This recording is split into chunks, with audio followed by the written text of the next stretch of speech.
Hello everyone, welcome back to A4 Analysis. In this video, we will take few exercise problems and we'll try to solve them. So first problem is about estimating population mean when population standard deviation is not known to us.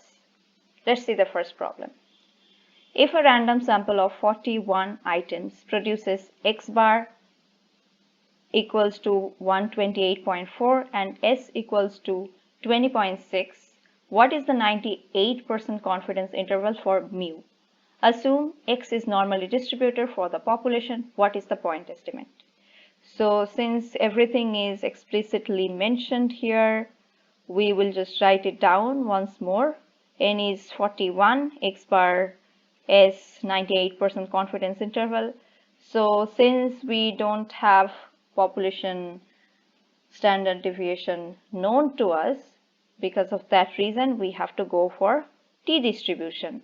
So for t distribution we need two things.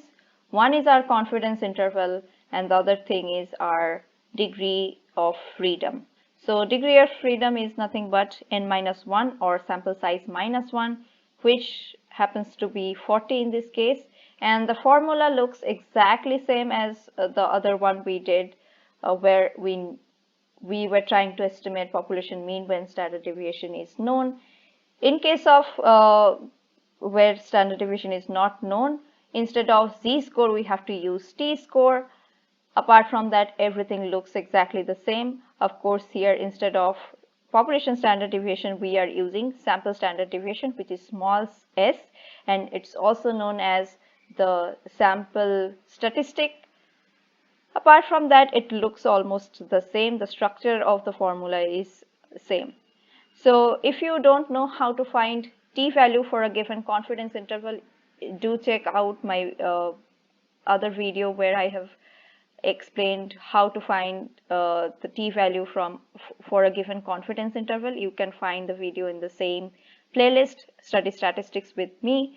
And coming back to this problem statement, we are just imputing all the values and this will be our confidence interval.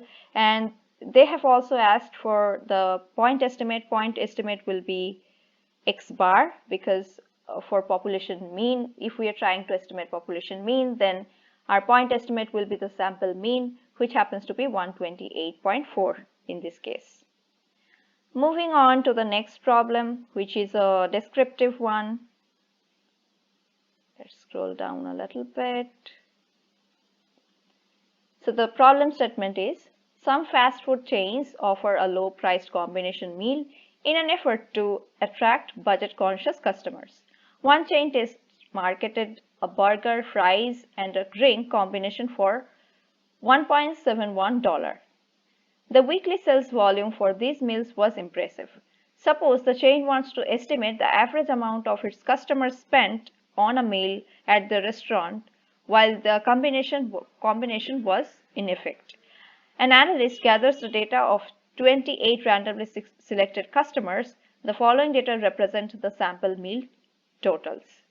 So there are 28 numbers, which is like collected from 20 different customers who were randomly selected. Use this data to construct 90% confidence interval to estimate the population mean value. Assume the amounts spent are normally distributed. This is mentioned because for t distribution, one of the underlying assumptions is the population from which the sample has been drawn is normally distributed. That is the reason in the first problem statement also it was mentioned, like assume the population is normally distributed, and in this problem as well it is mentioned. So everything is more or less same except for this part, because this is the sample data we have. So only thing we have to extract from this are X bar, which is just the average, plain average of all these numbers, which comes out to be 5.335, and we also have to calculate the standard deviation for the given numbers, which comes out to be 1.98. Again, if you guys are not sure how to calculate standard deviation for a given set of numbers, do let me know in the comments below and I will try to make a video on that. So coming back to this, we have sample size 28, degree of freedom, because we are dealing with t-distribution here, we will need degree of freedom as well, which happens to be n-1 or sample size -1 or 27 in this case, and for 90% confidence interval, and the alpha happens to be 0.1, which is 1 minus 0.90 equals to 0.1. So for the given degrees of freedom 27 and alpha value of 0.1, we get t value as 1.703.